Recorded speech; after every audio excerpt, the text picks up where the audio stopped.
کچھ ہوتے ہیں جو اللہ کا انکار کرتے ہیں, کچھ ہوتے ہیں جو اللہ کو مانتے ہیں مگر اللہ کے ساتھ بہت سو کو شریک کرتے ہیں, تو ان کا اللہ کو ماننا نہ ماننا برابر, کیونکہ جب آپ نے درجنوں مان لیے تو فالو کس کو کرنا ہے آپ کو پتہ ہی نہیں ہوتا. کیا خیال ہے بھائی جان؟ بھائی جان آپ کو یہی نہیں پتا ہے کہ آپ کے ابا ہیں کون سے, تو کس کے حقوق ادا کرنے ہیں کس کے نہیں کرنے, یہ ممکن ہے؟ ابا کتنے ہوتے ہیں؟ ایک ہوتے ہیں, ابا ایک ہوتے ہیں. اور یہ بھی یاد رکھو, یہ جو بات سے بات نکلی ہے, بیوی ایک نہیں ہوتی, ایک بھی ہوتی, کبھی چار بھی ہو جاتی ہیں, لیکن بیویوں کا شوہر ایک ہوتا ہے.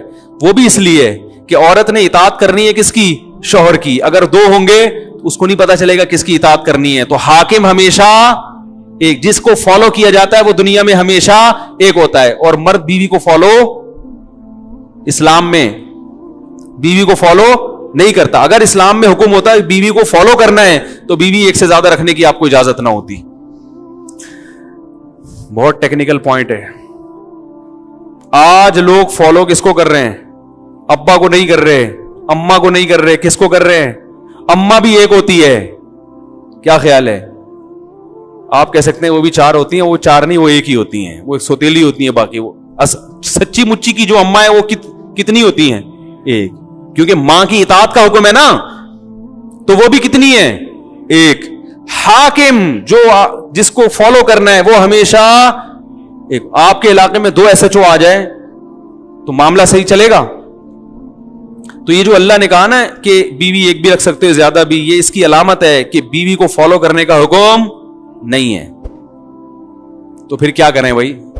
محبت کرنے کا حکم ہے. محبت الگ چیز ہے, فالو کرنا الگ چیز ہے, اور اس کے حقوق کا خیال کرنا الگ چیز ہے. حقوق کا خیال کرنے کا حکم ہے, محبت کا حکم ہے, اس کی فرمائشیں ضرور پوری کریں, لیکن اس کی اطاعت کے اہم معاملات میں بیگم کا فیصلہ آخری فیصلہ ہوگا, اس کا شریعت نے معذرت کے ساتھ ہمیں حکم نہیں دیا, بلکہ اہم معاملات میں آپ کا فیصلہ حرف آخر ہوگا. آج گھروں میں طلاقوں کا جو ریشو بڑا ہوا ہے اس کی بہت بڑی وجہ یہ ہے کہ گھر میں پتہ ہی نہیں ہوتا کہ اس گھر کا سربراہ کمبخت ہے کون. لوگ مجھے کہتے ہیں کہ آپ ایسی باتیں کر کے گھروں میں لڑائیاں لڑواتے ہیں. میں لڑائیاں کم کروا رہا ہوں ایسی باتیں کر کے. جس گھر میں سربراہ کا تعین نہ ہو سکے کہ یہ ہے کون اس گھر کا چلانے والا, کس کی سنی جائے گی, تو وہ گھر کبھی چل سکتا ہے؟ بھائی ایک کمپنی میں آپ کو یہ نہیں پتا کہ اس میں مینیجر ہے کون, باس ہے کون آپ کا, یہ والا باس ہے, یہ وہ باس, تو آفس چل سکتا ہے؟ تو گھر بھی نہیں چل سکتا. تو طلاقوں کا جو ریشو ہے نا, یہ صرف محبت کے بیانات سے ختم نہیں ہوگا. لوگ کیا کرتے ہیں جب گھروں میں جھگڑے ہو رہے ہیں تو میاں بیوی کو محبت کا حکم دیتے ہیں, محبت سے رہو, محبت سے رہو, محبت سے رہو. یہ حل نہیں ہے. یہ ایسے ہی ہے جیسے آپ پولیس اور عوام کو محبت سے رہنے کا حکم دے دو, تو اس سے مسائل حل ہو جائیں گے. پبلک کو یہ بتایا جائے گا بھائی پولیس والے سے محبت بھی کرنی ہے, لیکن جب آرڈر آئے گا تو آرڈر عوام کا نہیں چلے گا, کس کا چلے گا؟ تھانے دار کا چلے گا. اس کے سامنے پھر آپ کو چونو چرا کی اجازت بولو نا نہیں ہے. محبت سے آفس میں بھی رہنا چاہیے ہمیں. کیا خیال ہے؟ تمام امپلائیز کو چاہیے آپس میں محبت کریں, باس کو بھی چاہیے امپلائیز کے ساتھ محبت, اور امپلائیز کو بھی چاہیے باس کے ساتھ محبت, لیکن پھر بھی جھگڑے ہو رہے ہیں. تو آپ وہاں جا کے محبت پہ بیان کرو گے, یہ کافی نہیں ہے. آپ بولو گے بھائی کہ یہ باس ہے, جب اس نے آرڈر دیا ہے تو آپ کو اس آرڈر پہ اعتراض کیوں ہے؟ تو یہاں جھگڑا ایسے ختم ہوگا. امپلائیز کو مجبور کیا جائے گا کہ باس کوئی ایسا حکم دے رہا ہے جو جائز ہے, قانون کے تحت ہے, ناجائز نہیں, جائز ہے, اور آپ کی استطاعت میں بھی ہے, تو آپ کو اس کی ماننی پڑے گی. نہیں مانو گے تو لڑائیاں ہوں گے. آج بہت سے لوگوں کو دیکھا گھریلو جھگڑے کیسے حل کرتے ہیں. وہ گھریلو جھگڑے ایسے حل کر رہے ہوتے ہیں کہ دونوں کو ترغیب دے رہے محبت سے رہو, بہت اچھی بات ہے, لیکن یہ نہیں دیکھ رہے ہوتے کہ بھائی اگر شوہر ایک بات کا آرڈر گھر میں دے رہا ہے اور وہ جائز بھی ہے اور عورت کی طاقت میں بھی ہے, تو عورت کیوں نہیں مان رہی اس کی بات؟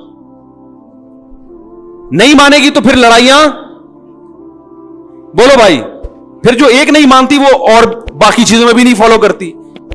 تو بس ایک چیز اپنے سروں پہ سوار کر لیے کہ دونوں کو برابر ہے, دونوں کے رائٹ برابر ہیں, دونوں کے ایک جیسے ہیں, تو بھائی پھر یہ یورپ والا سسٹم ہوگا. تو ان کی طرح پھر آزاد رہنا چاہتے ہو کہ پتہ ہی نہیں کہ بیگم کب پرس لٹکا کے جا رہی ہیں گھر سے باہر اور میاں صاحب کہاں جا رہے ہیں. تو یہ تو پورا نظام ہمارا تباہ و برباد ہو جائے گا میرے بھائی. اس نظام کو جبھی بچانا ممکن ہے جو اللہ اس کے رسول نے قانون بتا دیا کہ آخری فیصلہ کس کا ہوگا, مرد کا ہوگا. وہ جو آرڈر کرے گا وہ ماننا پڑے گا عورت کو. ہاں وہ آرڈر عورت کی دسترس میں داخل ہو, اور اس آرڈر میں لب و لہجہ حاکمانہ نہ ہو, کیونکہ وہ غلام نہیں ہے, حاکمانہ نہ ہو. جیسے آپ نے دیکھا ہوگا کہ جب عزت دار لوگ کسی سے بات کرتے ہیں تو پلیز کا لفظ شروع میں لگا دیتے ہیں, ایسا ہی ہے نا, یا اردو میں براہ مہربانی کا لفظ لگا دیتے ہیں, یا کچھ شائستہ کلام کرتے ہیں. تو یہ اس کی علامت ہوتی ہے کہ کلام کرنے والا بھی تمیزدار ہے, اور جس سے کلام کیا جا رہا ہے آپ اس کو بھی عزت دے رہے ہیں. تو یہ ضرور ہے کہ ایسا لب و لہجہ جس سے حاکمیت جھلک رہی ہو, یہ جھلک رہا ہو کہ آپ اس کو غلام سمجھتے ہیں, یہ شریعت میں پسندیدہ نہیں ہے. تو میں یہ عرض کر رہا تھا میرے بھائی, آج بہت سارے معاملات ہمارے خراب اس لیے ہیں کہ ہم اسلام کو فالو نہیں کرتے, اسلام کو سپیریئر نہیں مانتے ان چیزوں میں. تو یا تو اللہ کے ساتھ بہت سارے اللہ مان لیے, یا سرے سے اللہ کا انکار کر دیا, یا سرے سے کوئی نظریہ ہی نہیں رکھا. یہ تمام راستے آپ کو جہنم کی آگ کی طرف لے کے جائیں گے, تمام راستے آپ کو بے سکونی کی طرف لے کے جائیں گے. ایک ہی راستہ ہے آپ کے پاس جو قرآن نے بیان کیا, وہ کیا ہے کہ ایک اللہ پر ایمان لے آؤ اور اپنے آپ کو اس کے حوالے کر دو, اور اسی کو معبود کہا جاتا ہے. عبادت کا معنی ہے غلامی. عبادت کسے کہتے ہیں؟ غلامی کو. اور جس کی عبادت کی جائے اسے کیا کہا جاتا ہے؟ معبود. تو ہم صرف ایک کے غلام ہیں, وہ کون ہے؟ اللہ ہے. تو بھائی یہ فیصلہ کرو کہ میں آزاد ہوں یا میں غلام ہوں. تو میں نے جو آیت پڑھی نا قرآن مجید کی, افرأیت من اتخذ الہہ ہواہ, اس آیت میں اللہ نے بتایا ہے کہ جو کسی کو معبود نہیں مانتا اور یہ کہتا ہے میرا کوئی معبود نہیں ہے, جو فری تھنکر ہیں یا اللہ کا انکار کرنے والے ہیں, اللہ فرماتے ہیں یہ جھوٹ بولتے ہیں, ان کا بھی معبود ہے. یہ جو کہتے ہیں نا میرا کوئی معبود نہیں, میں کسی کو فالو نہیں کرتا, یہ جھوٹ بولتے ہیں. آپ حیران ہوں گے بھائی, وہ تو خود کہہ رہے ہیں کہ ہم نہیں مانتے. اللہ اگر یہ کہتا کہ یہ غلط کہتے ہیں تو ہم کہتے ہیں بھائی واقعی غلط کہہ رہے ہیں, اللہ تو ہے. لیکن اللہ کہتے ہیں کہ یہ کیا کہہ رہے ہیں, یہ ان کا دعویٰ یہ ایسا ہے نہیں, یعنی یہ مانتے ہیں معبود کو. ارے عجیب بات ہے نا, ایک آدمی کہہ رہا ہے میں نہیں مانتا, آپ کہہ رہے ہو نہیں تو مانتا ہے, وہ کہہ رہا ہے میں جھوٹ بول رہا ہوں کیا, میرے دل کی حالت تو میں ہی جانتا ہوں نا. اللہ کہہ رہے کہ نہیں, ان کے دل کی حالت تم نہیں جانتے, یہ خود بھی نہیں جانتا, میں جانتا ہوں. یہ جو کہہ رہے ہیں میں کسی کو معبود نہیں مانتا, غلط کہہ رہے ہیں. یہ اپنی خواہشات کو خدا بنا کے بیٹھے ہوئے ہیں. دیکھو معبود اسے کہتے ہیں, آپ جب کسی کے غلام ہو نا, تو جب وہ کسی بات کا آرڈر کرتا ہے تو اس آرڈر کے پہ چلنے کے لیے لاجک نہیں پوچھی جاتی. دیکھو دوست آپ کو آ کے کہے گا کہ یہ کام کرو, آپ کہیں گے کیوں, کیا خیال ہے بھائی کیوں کروں, وہ وجہ بیان کرے گا. لیکن تھانے دار آیا اور کہہ رہا ہے موبائل میں بیٹھو, تو آپ ایک دو دفعہ پوچھ تو لیں گے بھائی احتیاطاً کیوں, لیکن وہ وجہ بتانے کا پر مکلف وہ کہے گا تھانے میں چل کے بتاؤں گا. تو بیٹھنا پڑے گا نا آپ کو. وہ کارڈ دکھائے گا بھائی میں تھانے دار ہوں, میں وردی میں آیا ہوں, مجھے حکومت نے اجازت دی ہے کہ میں آپ کو, میرے پاس عدالت سے نوٹس آیا کہ اس بندے کو اٹھا کے لے آؤ. تو آپ کو مطمئن کرنا ضروری نہیں ہے, عدالت نے نوٹس بھیجا اس کو اٹھا کے لے آؤ. کیا خیال ہے؟ دوبارہ بتا دیتا ہوں, بھی سمجھ میں نہیں آیا. تھانے دار آیا, فرض کرو گیٹ پہ کھڑا ہوا ہے, بولے باہر آئے.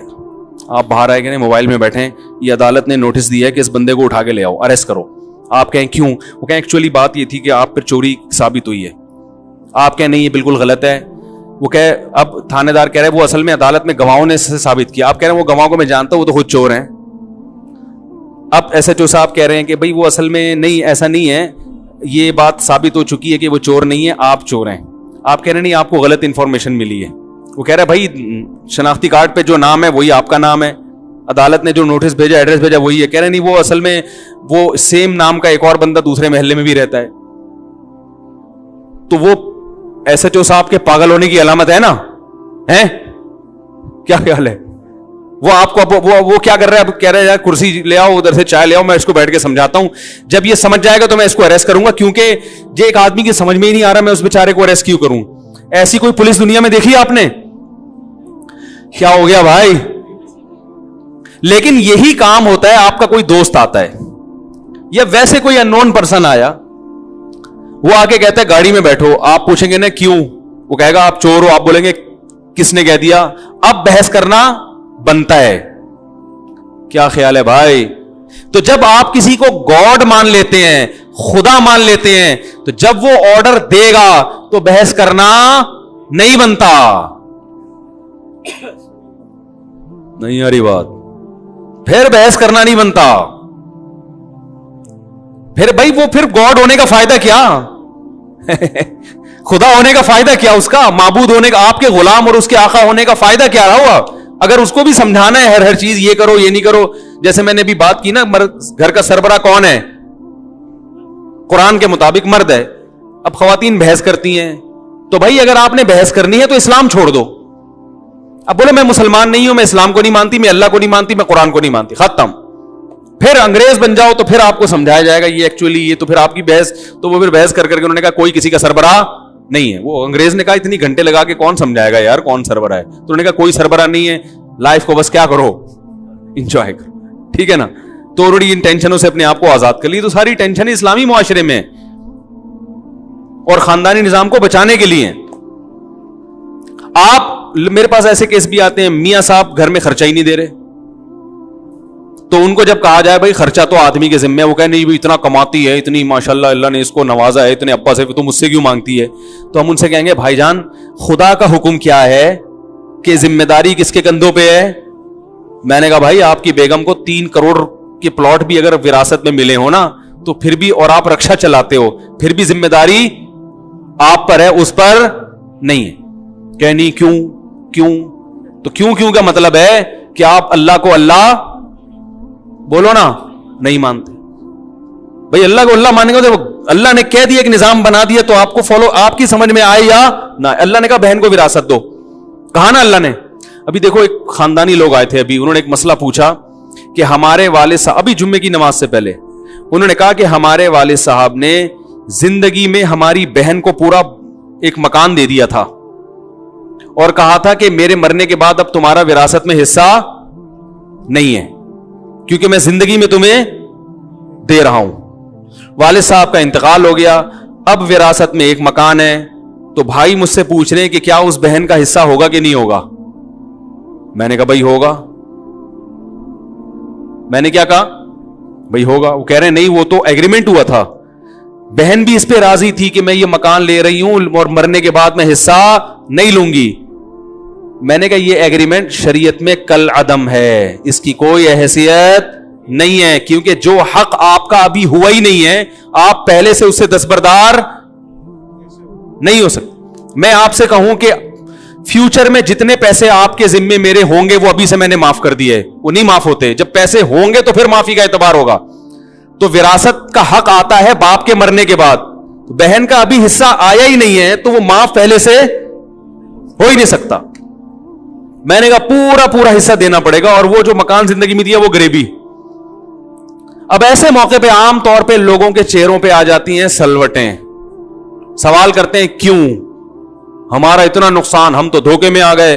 یہ بڑے خاندانی لوگ تھے, انہوں نے کہا ٹھیک ہے ہم ان کو حصہ دیں گے, بس ہم یہ پوچھنا چاہ رہے تھے اسلام کیا کہتا ہے. سمجھ میں آ رہی ہے بات؟ نہیں آ رہی؟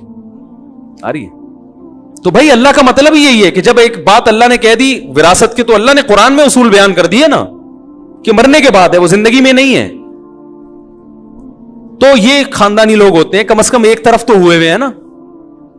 ایک ہمارا تو پتہ ہی نہیں چل رہا کہ کدھر ہیں ہم لوگ, ہیں کیا. ایک بحث لامتناہی شروع ہو جاتی ہے.